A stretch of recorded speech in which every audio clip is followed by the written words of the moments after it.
livro Resposta a algumas perguntas. A modificação das espécies. Passemos agora ao assunto da modificação das espécies e do desenvolvimento orgânico, isto é, ao ponto de verificar se o homem descende do animal.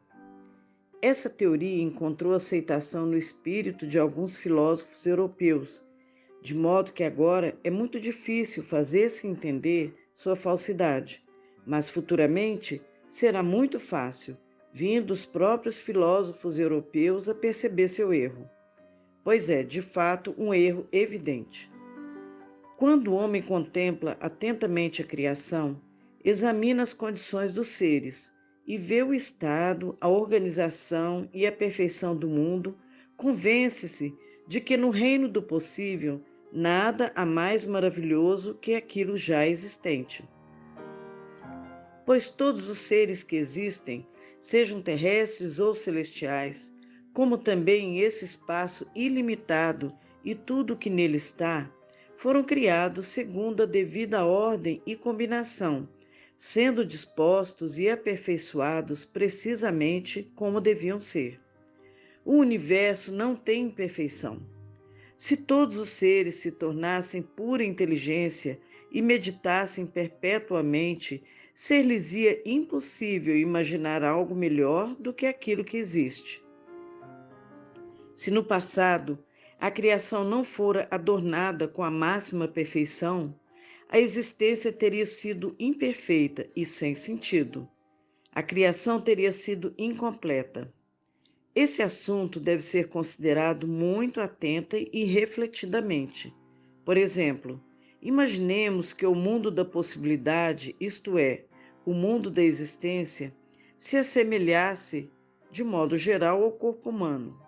Se fossem diferentes essa composição, organização, beleza e perfeição que existem atualmente no corpo humano, isso seria absoluta imperfeição.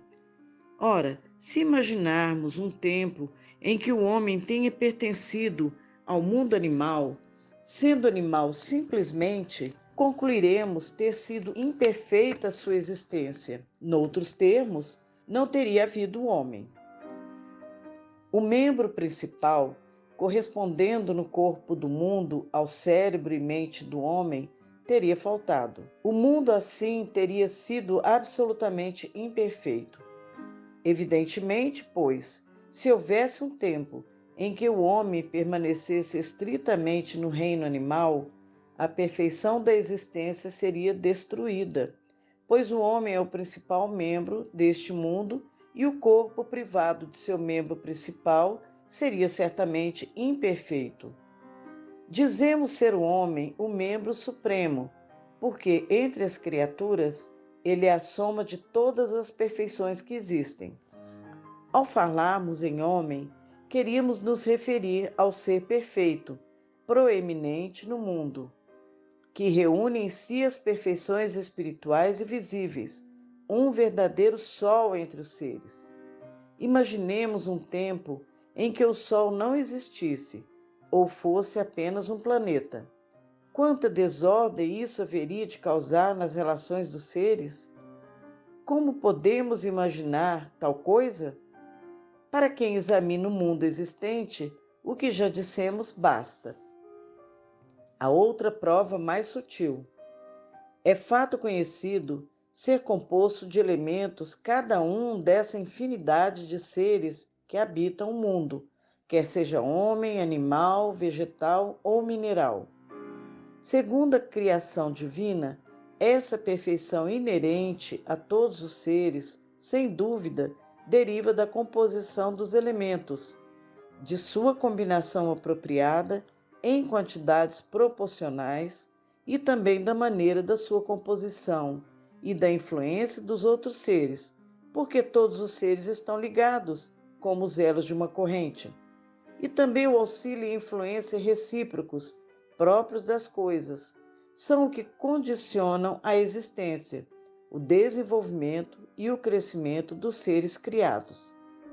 Existem evidências indiscutíveis de que cada ser atua universalmente sobre os demais seres, seja de um modo direto ou por associação.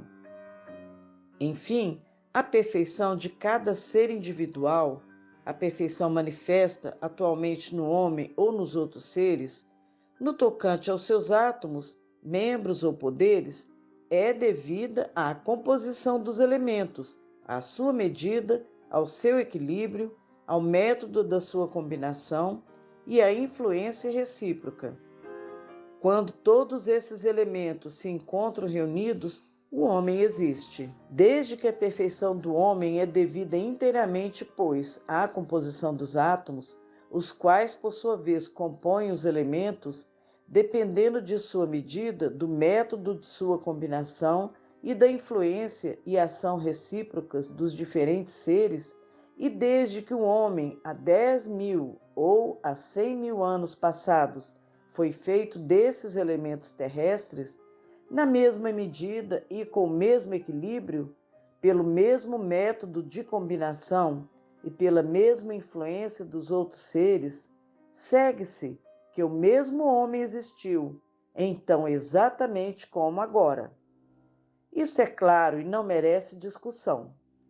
Se daqui a 100 milhões de anos esses elementos do homem forem reunidos, dispostos nessa proporção especial, combinados segundo o mesmo método e sujeitos à mesma influência dos outros seres, existirá exatamente o mesmo homem.